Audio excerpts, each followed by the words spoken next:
예상하기 어려운 세상 지금. 이야기입니다. 한동훈 전 국민의힘 대표는 배임죄에 진짜 관심이 없는 거죠.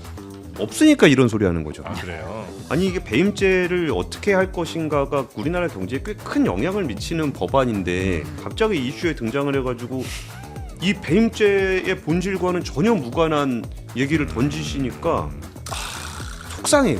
혼돈의 카오스로 가는 상황입니다. 그때 6월 24일 방송 제가 대본을 뽑아봤거든요. 네. 근데 거기에 어떻게 돼 있냐면은 우리가 잘만 하면 3,300도 갈 수 있을 것 같다. 그때는 3,300만 해도 되게 꿈 같은 지수였는데 그때 저 같은 사람한테 이런 소리 먹기 싫으면 똑바로 사과하고 잘해라. 전고점을 돌파해보는 것까지 한번 희망을 가져봅니다. 빨리 삼성에 탈출하세요. 대해서. 10만 전자 가야지. 그렇죠. 한번 찍어봐야죠. 근데 그 부분이 다음 이슈는 배임죄입니다. 배임죄. 네, 우리가 배임죄에 적용될 일은 없잖아요. 여기 정프로님은 있을 수 있겠군요. 네, 21일 민주당의 김병기 원내대표가 네. 형법상 배임죄까지 완전 폐지하는 방안을 검토 중이다. 그러니까 모든 배임죄를 없앤다. 네, 이거 정기국회에서 연내 배임죄 폐지할 것이다라는 로드맵을 발표를 했어요. 네. 근데 이제 원래대로 따지면 국민의힘에서는 배임죄가 너무 기업을 옥죄는 법안이다 이렇게 이야기를 해왔고 해석하기에 지금까지. 따라서 굉장히 넓게 좀 이렇게 잡아들일 수 있는 그렇죠. 거죠. 이게? 왜냐하면 이것도 배임 저것도 배임 사실 걸면 걸리는 거고 입증도 애매하고 그래서 그냥 괴롭히는 법안 아니야라는 것이 이제 그동안 국민의힘 입장이었고 민주당에서는 그래도 기업들이 이제 하고 있는 우리가 알 수 없는 많은 그 탈법 행위들을 이렇게 잡을 수 있는 거 아니야? 그래서 법안이 있어야지 이 죄목은 있어야지라고 얘기해왔는데 그 입장이 지금 좀 바뀐 상황이에요. 민주당이 폐지하겠다라고 네. 했는데 여기서 갑자기 이 정치적 이슈를 확 부상한 것은 한동훈 전 대표가 등장했기 때문입니다. 왜? 갑자기 왜? 네, 한동훈 전 대표가 네. 이거 이재명 대통령 구하기 위해서 배임죄를 없애가지고 이 나라를 개판 만들려고 하는 거다 이렇게 이야기했습니다. 왜냐하면 대장동 사건 있잖아요. 실제로 그렇게 개판이라고 했었어요. 예, 그렇게 이야기했습니다. 이제 대장동 사건의 주요 혐의가 이제 대장동 일당에게 이익을 몰아주고 성남 도시개발공사에게 4,800억 원대의 손해를 끼쳤다. 배임이니까 이 아예 제목을 없애버려가지고 재판을 없애려는 거 아니야?라는 네. 의심을 하기 시작한 것이죠.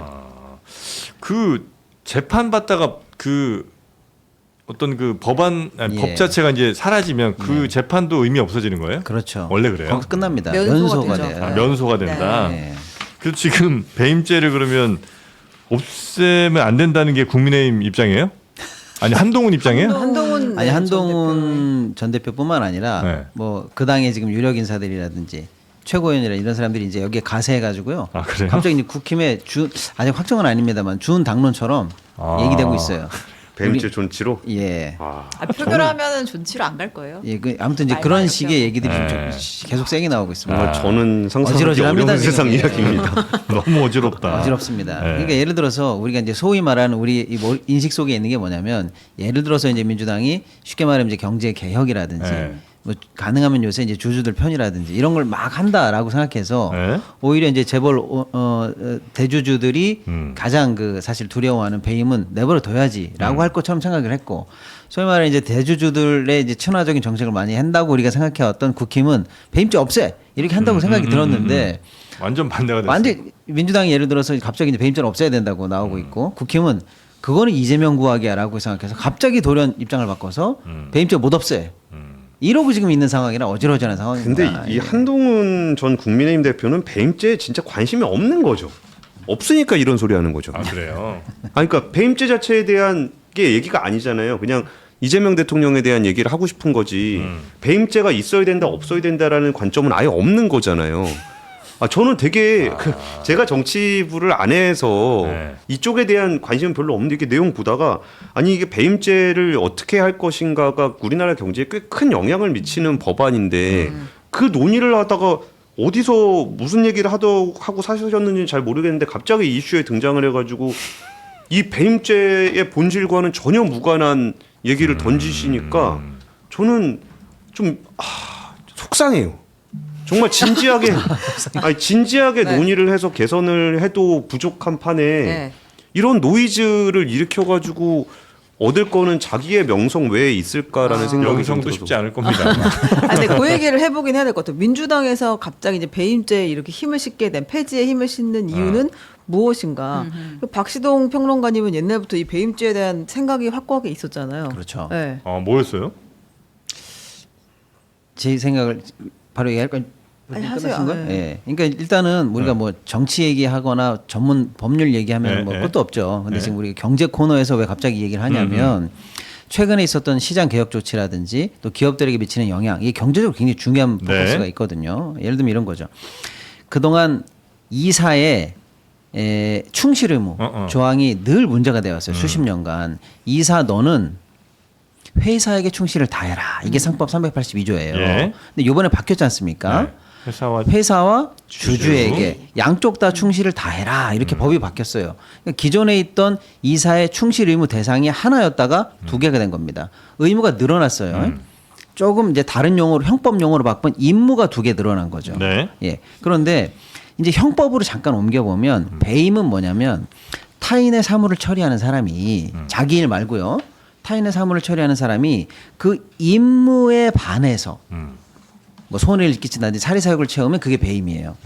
그러니까 야, 너 배임으로 감옥 가. 이 얘기를 하려면 개념 필수적으로 너의 원래 임무는 뭔데 너가 그 임무를 지금 위배한 거야. 알았어? 요렇게까지 논리적으로 가야 됩니다. 형법으로. 네, 네. 근데 방금 우리가 그래서 이제 배임을 쭉 회사로 옮겨보면 누구냐면 보통 다 사장들이에요.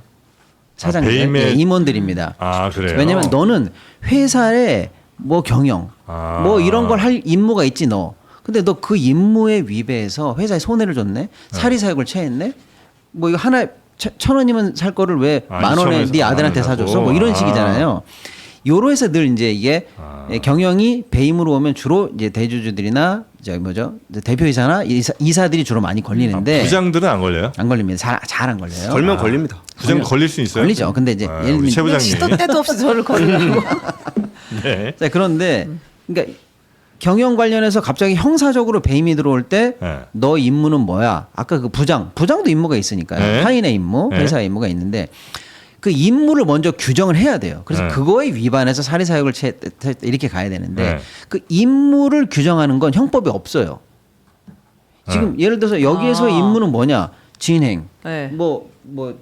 저 기획 부장, 존재, 네. 뭐 저는 뭐 브리핑. 예를 들어서 신 이렇게 기자님 말씀 너무 안 하시는 거 보니까 배임 아니에요? 그렇지 임무가 임무를- 있는데 뭐 출연료만 받아가시면 안 되는 거 아닙니까? 일부의 모든 걸 네, 분쟁. 우리 월급 루팡들이에요. 우리가. 그러니까 임무가 확정돼야 배임이 되는데 네. 아까 그 회사의 임원들에 대해서 그러면 당신 회사에서 하는 임무가 뭐야라고 할 때 나는 회사를 위해서 충실을 다하는 게 내 임무요라고 네. 했는데 방금 상법이 바뀌었죠. 주주까지. 임무가 둘이 됐어요. 그러니까 보통 때 있던 임무보다 임무가 늘어났으니까 네. 이게 형법 사이드로 오면 배임을 적용할 여지가 넓어진 권리가 거예요. 더 많아졌다. 임무가 아. 늘어났으니까. 그러니까 경제계에서 요구는 뭐냐? 상법 개정 때문에 이제 사법적 리스크가 올라갔다. 상법 개정 하려면 배임은 없어져라. 없애줘라. 그러니까 배임을 없애줘라. 아. 이게 이제 경제 포인트로 오면 포커스가 글로 가는 네. 거예요. 네. 자, 그런데 경제계의 원래 요구는 우리가 아무리 배임을 없애달라고 그래도 형법의 큰 그 포션을 차지하고 있는 한 죄목이 통으로 없어지겠어? 안 없어지겠지. 그러니까 배임을 없애달라 이렇게 요구만 하고 슬쩍 B안 플랜 B로 뭘 넣냐면 경영 판단의 원칙을 도입해달라. 이게 두 가지를 다 요구합니다 경제계가. 네. 그래서 실제로는 경제계도 그렇고 일반 논의에서도 경영 판단의 원칙 정도는 넣어주지 않겠어? 라는 게 논의였는데 갑자기 민주당이 여기서 급발진을 하면서 그래 없애, 없애. 형법 배임 없애버릴까? 다 없애버려. 여기 훅 가는 거죠. 그러니까 경제계도 설마 될까 말까 진짜 되네.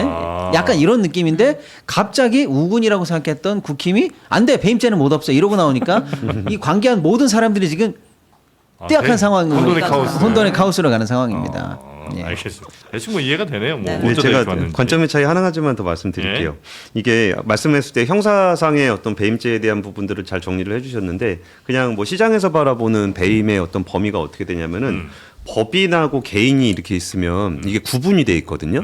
그리고 이제 주주가 있고 법인이 있고 개인이가 주주는 개인이죠. 네. 그러면은 법인이라는 것과 개인이라는 걸 우리나라는 구분을 잘 못해요. 법인과 개인을? 예. 그 만든 사람 사장님이 그냥 이 법인이에요. 그러니까 내가 곧 진리오 비리오 진리오 생명이죠. 예, 근데 배임이라는 사장님이 거는 알파의 오메가입니다. 그러니까 내가 개인이 한 명이야. 네. 1인인데 법인을 차렸어. 내 회사야. 다 내 돈이야. 그렇게 생각하죠. 거기서 돈을 빼가도 배임입니다. 네. 근데 상법 개정안의 핵심 중에 하나가 이걸 구분하는 거예요.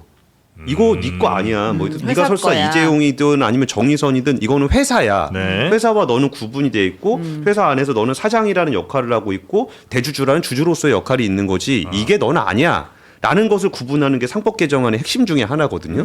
그러니까 너는 사장으로서의 임무에 충실해야 되고 대주주로서 하는 거지. 이게 다 네 건 아니야라는 걸 상법으로 구분을 해요. 네. 근데 이게 배임이라는 것도 이제 법인의 관점에서 보면은 기업인들이 나쁜 일을 하면 처벌을 받는 거를 배임죄라고 생각하시는 분들이 굉장히 많아요. 근데 그게 아니라 법인이라는 게 있는데 법인은 돈을 잘 벌어서 주주들과 노동자들한테 임금 나눠주고 세금 잘 내고 주주들한테 배당 주고 이게 법인이 해야 되는 역할이에요. 네. 근데 그 역할을 그 개인이 이상한 짓을 해. 사익을 위해서 뭔가를 해. 그러면 법인의 이익에 기여하지 않기 때문에 이 사람을 처벌하는 건데 왜 이 사람을 처벌해야 되냐면은 세금이라든지 임금이라든지 배당이라든지 이걸 하는데 그 사람이 그 중간에 빼먹었기 때문이고 네. 이 사람을 처벌해야 되는 사람은 이 세 명의 경제 주체인 거예요. 세금, 노동자, 주주. 근데 그거를 형사처벌해서 너는 사회적으로 나쁜 놈이야. 나쁜 짓을 했어가 아니라 이 다른 사람이 가져가야 되는 돈을 네가 가져간 거야. 손해를 입혔어. 예, 그것 때문에 처벌을 하는 거거든요. 근데 지금까지의 배임죄는 너는 그냥 기업인이 나쁜 짓을 하면 그걸 배임죄로 넣었어요. 그 기업인이 뭔가 좀 구린 짓을 하면 너는 그냥 배임으로 때려잡지만 예. 원래 배임의 취지라는 거는 네가 한 행동이 주주 뭐 직원 이런 사람들에게 피해를 줬기 때문에 이 사람들한테 가야 될 걸 네가 가져갔기 때문에 그쵸. 배임으로 원래 이제 처벌해야 된다는 거군요. 예, 예. 그러니까 상법 개정안이 그거를 제대로 나누자라는 게 상법 개정안이라면 배임에서는 그러면 이 사람들한테 피해를 끼친 부분들을 처벌을 하는 거지. 그냥 나쁜 짓 했다고 처벌하는 건 아니다. 그러다 보니까 경영상의 판단, 제가 좀 잘하려 그랬었는데 잘 안 됐어요를 이해 당사자들이 납득할 수 있다면 그건 배임이 아닌 거예요. 근데 그동안은 좀 그런 문제가 있었기 때문에 네. 배임죄 논의가 상법 개정안이랑 같이 됐었는데 그러다 아까 박평론가님께서 잘 정리해 주셨는데 이게 산으로 가버렸어요. 근데 이제 근본적인 얘기를 조금만 드리면 네. 이 예를 들어야 돼요. 왜냐면 배임을 진짜 법적으로 얘기하면 되게 어렵거든요. 네. 근데 이제 좀 쉽게 말씀드리면 예전에 우리는 간통이 형법에 있었어요. 그렇죠. 예, 예, 예. 처자식이 있는데 네가 바람을 펴? 네. 너 감옥 가. 이랬단 말이에요. 네. 근데 왜 그렇게 됐냐면 그 당시 예를 들면 여권이 상대적으로 굉장히 열악한 시대적 배경이 있었어요. 옛날부터 그렇잖아요. 여성 인권. 여권, 여성 인권이. 그래서 만약에 처자식도 없는데 남편은 바람 피고 나는 쫓겨나야 돼. 뭐 예를 들면 집 나가. 그러면 살 수가 없는 상황이었어요. 그리고 위자료라든지 재산 분할도 너무 안 되던 시절이었거든요. 그러니까 이런 상황에서 남편이 바람 펴서 너 그럼 감옥 가라고 하는 강력하게 사실은 네. 억제하는 제도가 이렇게 복합적으로 작용을 했던 건데 재산 분할도 많이 이제 올라와 있고 위자료도 많이 올라와 있고 여권도 생각보다 예전보다는 상대적으로 많이 올라온 상황이다 보니까 국가가 둘 간의 사적인 부부관계 또는 사랑의 문제, 감정의 문제가 어긋났다고 해서 감옥 보내는 게 좀 과하지 않느냐라고 해서 위헌이 되단 말이에요. 네. 배임도 이 논리를 적용해 보시면 이제 이 논의의 흐름이 좀 이해가 되실 거예요. 뭐냐면 상법이 이렇게 쭉 올라왔으니까. 예, 너하고 나하고 지금 임무 얘기하잖아요. 네. 엄밀히 보면 계약이에요. 너는 내가 주주가 예를 들어서 주주총회에서 너한테 이런 임무를 줬다. 그리고 너한테 이런 계약을 준 거야. 근데 너가 지금 그거를 위반해 가지고 돈을 갖고 손해를 일으키고 딴짓을 해? 이거 계약 위반이에요. 민사로 가라. 예. 근데 얘를 감옥 보낸다는 거예요. 지금 우리나라는. 예. 그것도 검사가 감옥을 보내는 예. 거죠. 아니 회사 이렇게 하기로 한 임무를 하기로 했는데 계약했는데 위반했습니다. 감옥 가야지. 간통과 비슷하게 생각해 보면은 점점 더 저쪽으로 가야 되는 게 맞아요. 그건 니네들끼리 계약 위반으로 해결해. 이게 정상이에요. 원래는. 네. 근데 우리는 왜 예전에 여건 안 좋았을 때 그 간통죄 가지고 가정을 지키려고 그것만 동아줄인 것처럼 매달렸던 것처럼 지금 우리는 왜 배임 하나 가지고 모든 사람이 매달리고 있냐면 위자료니 재산분할이 이런 게 안 되기 때문에 마찬가지. 집단 소송이니 징벌적 손해배상이니 네가 임무 위반해 가지고 회사에 뭐 손해를 준 이게 민사적으로 해결이 안 돼요, 우리는. 맞아요. 예. 그러니까 검사님 쟤 좀 감옥에 넣어주세요. 네. 그래야 나한테 배상이라도 할 것 같아요. 예. 판사님 쟤를 감옥에 넣어줘야 나랑 합의할 것 같아요. 네. 이래가지고 매달리고 있거든요. 네. 그러니까 지금 배임죄 폐지로 또는 배임죄 약화로 시대적 흐름이 가고 있다라는 거는 법적으로 보나 경제계적으로 보나 이제는 좀 맞는 트렌드인 건 맞는데 네. 동시에 그럼 논의돼야 될 거는 민사적으로 주주라든지 네. 이해 당사자에게 배상을 받을 수 있는 조치가 동시에 들어간다면 아무 불만이 없을 텐데 지금 논의는 배임이 너무 잘못됐어. 알아요. 그러니까 없애.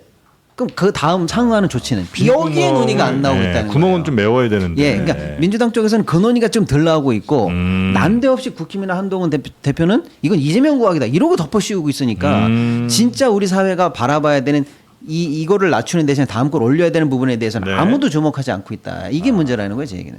이를 뺐을 때 다음 임플란트를 심기 전까지 뭔가를 좀 막아놨어야 되는데. 그렇죠. 아, 좋았던 것 기가 같습니다. 막힌 비유입니다. 고맙습니다. 한 말하다는 듯이 비유를 하시네요. 최은경 부장님은 진짜 문제가 많아요. 아, 그런가요? 네. 예, 잘 맞습니다. 태도가 문제가 많아.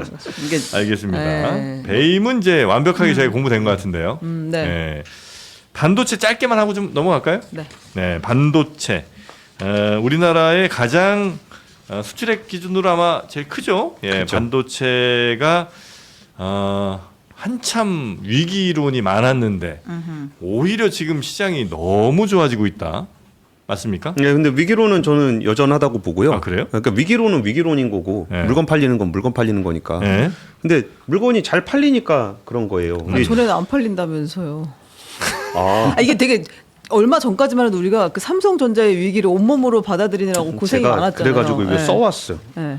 6월 24일 방송. 아하. 거기서도 코바 석 달도 안 됐어요. 석 달 그때 됐네요. 제가 네. 뭐라 그랬었냐면은 5월까지는 관세 때문에 미리 땡겨놓은 게 있어가지고 6월달에 지표가 되게 잘 나왔다. 수출에서 제일 좋았던 게 뭐냐면은 반도체였고, 네. 그리고 그 당시에 그걸 보고서 외국인들이 그 SK하이닉스랑 삼성전자를 지속적으로 매수를 하고 있다. 네. 근데 그때 당시에 주가가 움직였던 거는 뭐 조선방산, 원자력 이런 것들이 올라가고 있으니까 반도체는 별로 취급을 안 해줬었어요. 그리고 모건 스탠리도 맨날 겨울 온다, 겨울 온다, 겨울 온다 그러고 있으니까 그래놓고서 이번에 바꿨더라고요. 이렇게 AI 물결이 모든 배를 띄우다라고 리포트를 내면서 전 세계적으로 메모리 반도체 부족 현상이 나타나고 있다라고 진단을 했다는데 이것도 좀 애널리스트로서 약간 좀 무책임한 얘기라고 보는 게 아니 뭐 좀 미리 보든가 이렇게 온기가 계속 있었는데 자꾸 겨울 온다 그러더니 지금은 꽤 날씨가 더워졌거든요. 반팔 입어야 돼요. 반팔 입어야 되는데 이제 슬슬 이제 뭐 날씨가 따뜻해지는 것 같습니다. 이런 수준의 얘기를 좀 하고 있는 거거든요. 근데 민망했나 봐요. 겨울 안 온다고는 안 하고 겨울이 오긴 오는데 따뜻한 웜 윈터 겨울. 따뜻한 겨울이 온다 이렇게 한 거 아니에요? 참 이 양반들도 겨울을 너무 좋아해. 네. 계속 한 대여섯 번 했죠. 겨울 온다고. 겨울 온다도 미리 많이 했죠. 네. 네. 그러니까 봄에 겨울 온다. 겨울 지난 지 얼마 안 됐는데. 아, 원래 봄 지나면 겨울 오는 거 우리가 다 알고 있는데 뭐 내내 안다고. 겨울 온다고 했다가. 근데 근데 좋아졌어요, 뭔가?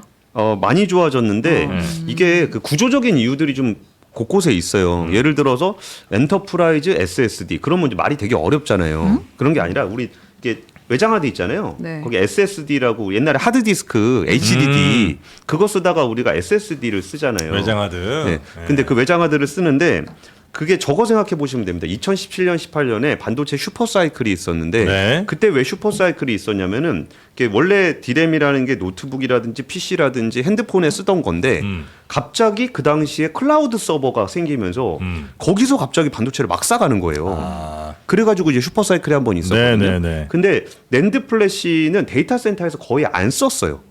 왜냐면 비싸. 근데 외장하드 옛날에 저 뭐죠? HDD, 네, 외장하드 아니면 메모리 카드 이런 데 쓰는 거죠? SSD가. SSD, USB, 네. USB에 쓰고 핸드폰에 쓰고 뭐 PC에 쓰고 막 그런 건데 외장하드 잃어버리면 진짜 아찔합니다. 네, 외장하드 잃어버리면 진짜 큰일 납니다. 예. 그렇죠. 근데 지금 데이터 센터에서 AI 때문에 네. 왜 네. 방송 끝나야 돼요? 아니. 근데 그 데이터 센터에서 갑자기 쓰기 시작하니까 네. 이전에 쓰던 데가 있는데 그걸 기준으로 만들어 놨는데 갑자기 데이터 센터에서 쓰니까 여기가 부족해진 거예요. 그러면서 거기서 지금 뭐 세계 경기가 뭐 그렇게 좋겠습니까? 세계 경기 별로 좋지는 않은데 갑자기 AI 때문에 생겨난 수요가 쫙 폭발을 하면서 뭐 낸드 플래시가 먼저 주가가 가격이 올라가고 뭐 디램 가격이 올라가고 여기에 뭐 HBM 쓴다 그러니까 올라가다가 전기를 많이 쓰니까 거기에 전기 좀 덜 쓰는 디램 없냐 그랬더니 모바일에 쓰는 LPDDR 가격이 막 올라가고 그러면서 여기가 이렇게 사방팔방으로 막 올라가다 요즘에는 HDD 가격도 올라가요. HDD 옛날 쓰던 아. 하드 이 디스크로 이렇게 돌아가는 디스크 거. 돌아가는 거. 아. 그거 가격도 지금 막 올라가고 있어가지고 전반적인 메모리 가격이 근데 오른 지 꽤 됐어요. 예. 한 2달 전부터 계속 올라왔었는데 지금 이게 좀 관심을 받으면서 삼성전자에 함께하고 계신 수많은 분들이 구조를 받았다. 아, 구원 받았나요? 겨울은 사라졌다는 보고서 이제 곧 나옵니다. 네, 윈터 윈터 이즈 커밍, 윈터 이즈 건. 예, 윈터 이즈 건. 네.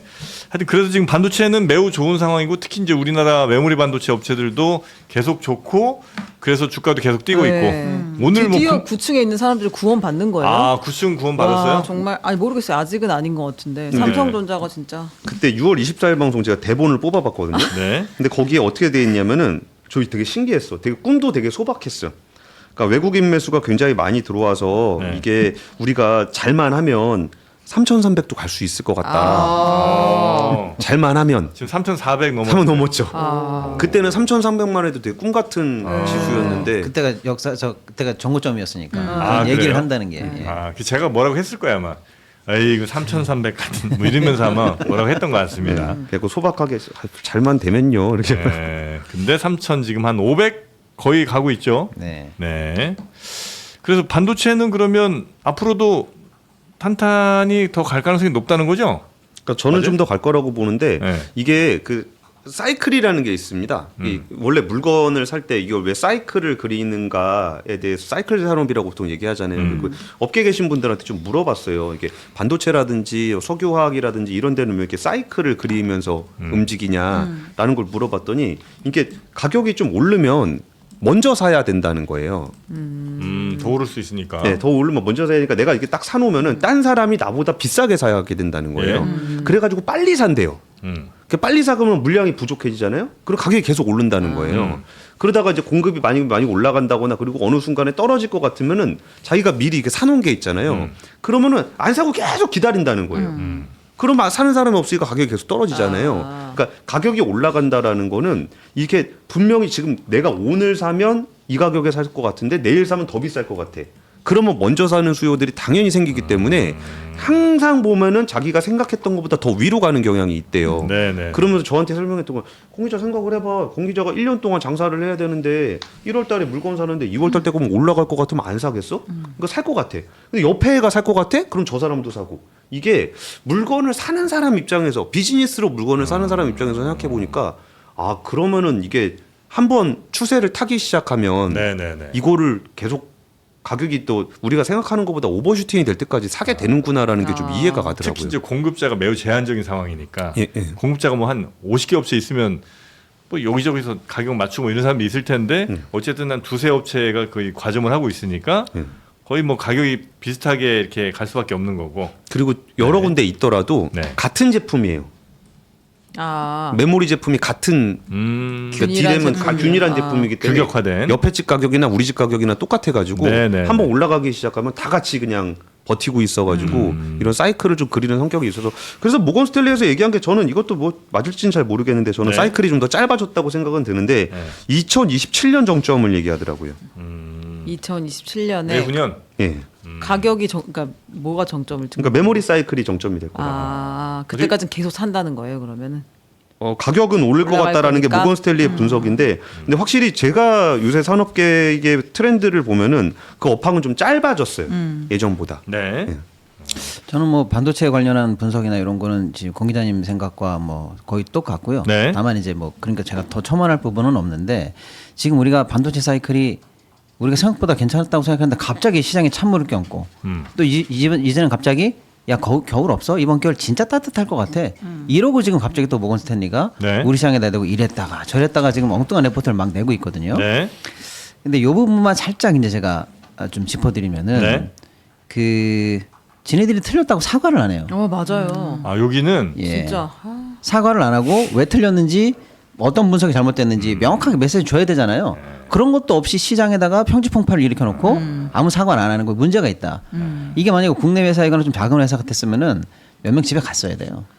그죠. 네. 저는 그래서 모건 스탠리, JP JP 모건 모건 얘네 맨날 틀리잖아요. 믿질 아니 않아요, 근데 이 얘는 사람은. 정도가 좀 심하고 저는 네. 근데 단순히 뭐 분석이 뭐 조금 잘못됐다는 게 아니고 저는 좀 이런 말씀 좀 그렇지만 좀 문제가 있다고 생각하는 게 뭐냐면 의도가 있다고 그렇죠. 보는구나. 저는 그렇게 봅니다. 반도체를 아니, 좀 그렇다고 흔들려고 본다고 한다? 단정적으로는 얘기 안 하고 책임을 혼자 그렇게 지시고요. 볼 정도로 뭔가 문제가 있다는 의혹을 가집니다. 왜냐하면 저번에 겨울 왔다 이렇게 얘기할 때도 대량 매도 주문이 나온 주 창구 중에 하나가 모건 스탠리 창구로 지목이 된 적이 있어요. 이번에도 갑자기 겨울 없다 따뜻하다라고 말하는데 대량 매수 주문이 여기서 나왔다는 그래요? 또 하나의 보도가 있습니다. 아하. 그러니까 도대체 얘네들은 고객과 고객 자산의 관리와 또는 그건 상관없이 애널 리포트랑 이게 다 각각 파이어를 쳐가지고 움직여야 되는데 진짜 그렇게 하고 있는 회사가 맞는가라는 의구심이 생깁니다 저는. 아, 이들이 하는 게 전망인지 아니면 작전망인지 알 수가 없다. 그렇죠. 전망과 작전망. 예, 예. 우와. 그런 생각 좀 하고 또 하나는 뭐냐면 최 부장님 얘기 한번 따라해봤습니다. 우와. 그리고 평상시에도 그렇게 하네. 예. 평상시에도 우리에 대해서 조금 과도하게 네. 저평가하거나 뭐 이런 느낌이 좀 있어. 있어요. 맞아요. 왜냐하면 근데 저는 이것도 이제 저도 얘네들이 하도 마음에 안 드니까 저도 그냥 의혹을 얘기하는 겁니다. 이게 유서 깊은 회사죠. 그런데 이제 글로벌 금융위기 때 지압 가리비도 못 해가지고 망했던 회사입니다. 네. 그런데 누가 대주주냐? 일본이 대주주예요. 모건 스탠리? 예. 그래요? 예. 그래서 일본에게는 굉장히 우호적인 리포트가 나오든지 문제가 있어도 늦게 나옵니다 리포트가. 근데 우리에 대해서는 상대적으로 우리가 느끼는 뭐 피해의식일 수도 있습니다만 가혹해. 왜 저래 이렇게 가혹해 이렇게 나오는 부분이 좀 있어요. 아 그래요. 예. 그래서 저는 야 이 정도 사이즈 있는 회사에서 더하기 빼기를 정확하게 내서 깔끔하게 냉정하게 나와야 되는데 제가 이런 얘기를 할 정도로 뭔가 좀 석연치 않다는 느낌을 늘 주기 때문에 네. 저 같은 사람한테 이런 소리 먹기 싫으면 똑바로 사과하고 잘해라. 아 그리고 여기 JP 모건이나 모건 스탠리는 전 세계 지사들이 있다 보니까 또 거기서도 다 각각 보고서 따로 내거든요. 그렇죠. 그러니까 다른 얘기를 홍콩에서 낸 거랑 뉴욕에서 낸 게 또 다른 얘기가 있는데도 책임은 안 져. 근데 제가 두개 이제 중에 맞으면 이제 맞는 것만 얘기하고. 제 평소 스타일대로 하면 더 막 후드러 까고 싶지만 참고 있는 이유가 있어요. 왜요? 뭐죠? MSCI 때문에 참는 겁니다. 편집해야 돼. 네. 나 모건 넌- 스탠리 거시기. 그렇습니다. 예, 그것만 통과되고 나면 선진국 하여간 지수에. 옛날에 일어났던 일까 다 까가지고 선진국 지수에 우리 예. 들어가야 되니까. 그렇죠. 예. 네. 알겠습니다. 반도체 겨울은 안 왔다. 그리고 안 올 것 같다. 당분간 27년까지는 괜찮을 것 같다. 그러니까 아직은 기미가 잘 안 보이는데 저는 전망하는 사람이 아니잖아요. 제가 네. 6월달 얘기한 것도 전망에 대한 얘기를 드린 게 아니고 지표에 대한 얘기를 좀 드렸던 건데 네. 그게 사실 전망 아니라 지표는 우리도 계속 보고 있으면 보이거든요. 그러면은 진짜 메모리 가격이 정체가 되거나 좀 이게 하락 기미가 보이면은 그때는 말씀드릴게요. 근데 네, 그거는 네, 그렇게 네. 어려운 얘기가 아니에요. 그냥 지표 그냥 보고 있으면 되는 거니까. 뻔히 보이니까. 근데 모건 스탠리는 5개월 전에 이 얘기 했다니 그게 좀 짜증나는 거예요. 이게 아니 이건 전망이면은 눈앞에 보이는 거 정도는 팔로우를 해줬어야 되는 건데 그걸 이제 와서 그런 게 그게 일본 거라 그거는 뭐 알 네. 수 없으나 여튼 그런 의심은 살짝 들더라 하는 말씀이신 것 같고요. 근데 어쨌거나 이제 하이닉스가 좋은 건 우리가 다 알지만 네. 그나마 모건 스탠리가 현재 상황에서 반도체 좋고 한국 내에서 최우선주로 삼성전자를 꼽긴 꼽았습니다. 그러니까 이제 많은 분들이 사실은 기다리시던 소식이니까 네. 시장에서는 뭐 긍정적으로 반응하는 거는 뭐 저도 인정하고요. 네. 저도 이제 이번에 이제 이번 사이클 또 이번 여러 가지 전망 그다음에 사실은 기존에 악재를 다 털었어요. 지난 분기 영업 실적이라든지 이런 거 할 때. 그래서 이제 조심스럽게 전고점을 돌파해보는 것까지 한번 희망을 가져봅니다. 빨리 삼성에 탈출하세요. 대해서. 삼성 삼성 정고점 얼마죠? 9만 얼마였던 것 9만 같아요. 8천 원인가 뭐 네. 그쯤 했던 것 같은데 10만 전자 가야지. 그렇죠. 한번 찍어봐야죠. 근데 그 부분이 그 하이닉스는 사실 HBM이나 이런 건 AI에 잘 타서 네. 미리 좀 오른 게 있어요. 그래갖고 삼성전자는 이제 상대적으로 좀 덜 올랐기 때문에 모건 스탠리가 좀 편하게 탑픽을 제시를 한 것 같아요. 근데 삼성전자가 사실 뭐 위기냐 아니냐라고 얘기하면 저는 내부적인 어떤 기술적인 거버넌스나 이런 부분은 여전히 문제가 있다고 생각해요. 네. 근데 그래도 뭐 지금 물건 파는 거는 뭐 전혀 지장이 없으니까 그래서 그런 거를 따져 보면은 HBM3E 같은 경우에 재작년에 들어갔어야 되는 게 인재 퀄리티 테스트 통과했다는 얘기 나오거든요. 그 종원에 없었던 게 뭐 늦었긴 하지만 지금 올라온 게 하나 있는 거고 파운드리 3나노 같은 경우도 뭐 만드는 거 진짜 잘 못 만든다 그래가지고 계속 고생하고 있었는데 테슬라하고 내년에 또 한다는 게 있거든요. 네. 그러니까 하이닉스는 잘하고 있는 재료들이 이미 다 나와서 그냥 잘하고 있다라고 보시면 되는데 삼성전자는 그동안 못하고 있어가지고 이게 투자자들이 좀 의심스럽게 생각했던 재료들이 아직 남았다라는 점 때문에 네. 오히려 모건스탠리에서 편하게 탑픽으로 제시를 했던 것 같아요. 알겠습니다. 자, 우리의 반도체 겨울은 없습니다. 그리고 주식시장 지금 매우 뜨겁게 반응하고 있고요. 우리나라가 반도체 전 세계에서 가장 잘 만드는, 특히 이제 메모리 반도체 전 세계 가장 잘 만들고요. 또 하나 우리의 자랑스러운 기술이 집약된 바람떡. 바람떡. 네. 3나노 바람떡. 신라병과의 바람떡, 국내산 찹쌀로 만든 쫀득하고 정말 달콤한 파당금 들어있는 바람떡. 바람떡이 전 참 옛날부터 좋더라고요. 바람들이 좋아하시더라고. 단어가 영 친근하죠. 바람떡이. 친숙하고, 예. 제일 좋아하는 게 이제 절편하고 바람떡. 저도요. 아, 그렇습니까? 네, 저는 절편을 제일 좋아합니다. 물론 이제 가래떡도 이렇게 방금 나온 거 이렇게 뜯어 먹으면 진짜 맛있긴 한데 바람떡은 언제 먹어도 항상 맛있는 것 같습니다. 네, 가장 우리가 쉽게 접할 수 있기도 하고요. 절연하고 바람 피고. 좀 말씀 조심하시고. 역시 바람 좋아한다고.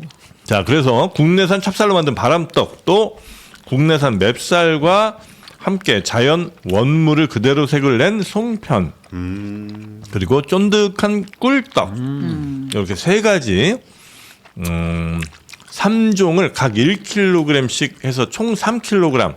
얼마면 여러분 사시겠습니까? 맞습니다. 37,000원입니다.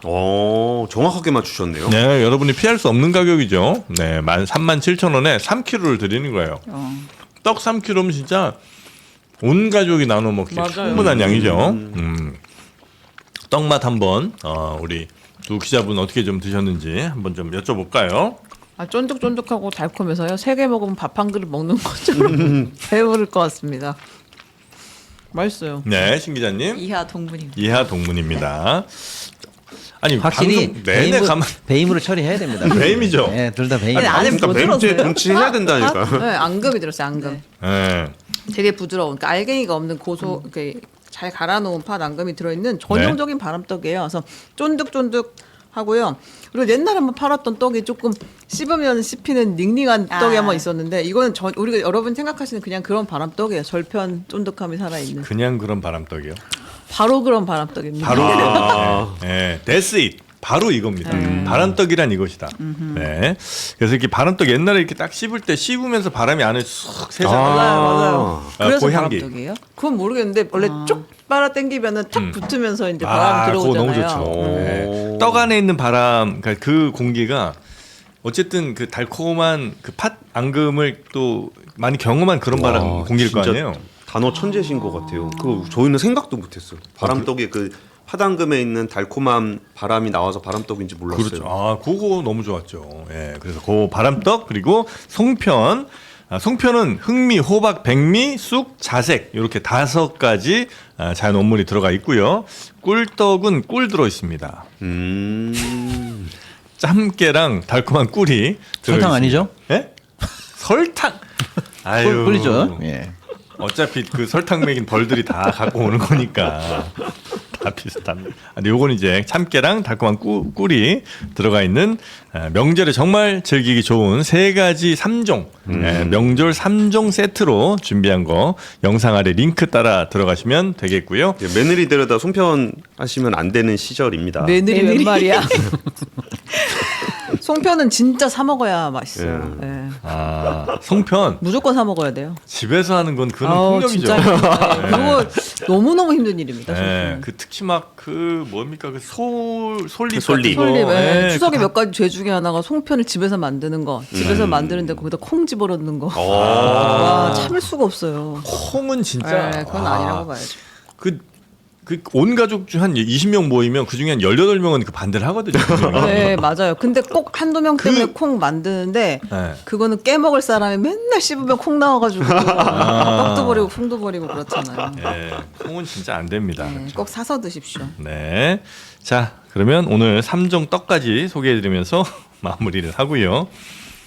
복불복 수준 그렇게 재미로 넘길 수 있는 문제가 아니라니까요. 떡 나오는 거는 진짜 콩 나오는 거는 특검해야 된다고. 네. 지뢰 밟은 느낌. 네. 네. 자, 오늘은 그러면 경제설전 요 정도로 마무리하도록 하겠습니다. 우리 박시동 평론가님, 권순우 기자님 고생 많으셨고요. 또 우리 최은경 기자님, 신혜영 기자님도 신혜영 기자님은 아닌 것 같아요. 오늘. 고생 안 하세요. 아니요, 배임- 신영 배임인 것 기자님이 같아요. 일부에서 엄청 일부. 고생했어요. 예. 아, 열심히 듣고 네. 자, 리액션 하는 사람 있어요. 최근에 그 뭐더라 쇼츠 돌았던 아. 거 주변 분들이 엄청 보내주셨어요. 지금 쇼츠 여왕이에요 지금. 장르만 시네와. 네. 아니 우리 다섯 아무도 없는데 네. 혼자만 장르만 신혜원이 있어 또 뭐 여기자 신혜원도 여기자 있어. 신혜원. 그러니까. 맞아. 그러니까 열심히 하세요. 가족분이 하는 건 아니겠죠? 아, 제가 이거 자꾸 하는 거예요. 그럴 리가 있냐고요. 열심히 하십시오. 여튼 그거 따로 운영하시는 건 아니고 아마 누군가가 네. 아마 팬분이 하시는 것 같다. 하여튼 근데 그게 또 조회수가 잘 뒤에 또 일정들이 엄청 있으니. 뜨더라고 또. 네. 맞아요. 오늘 많이 장르만 클릭해 읽어도 주시고 보니까 좋아요 또 눌러주시고. 엄청 떠. 네. 자, 하여튼 그러면 여기서 오늘은 마무리하고 내일 오전 11시 수요일 오전 다시 여러분 찾아뵙도록 하겠습니다. 오늘도 늦은 시간까지 함께해 주신 여러분 고맙습니다. 감사합니다.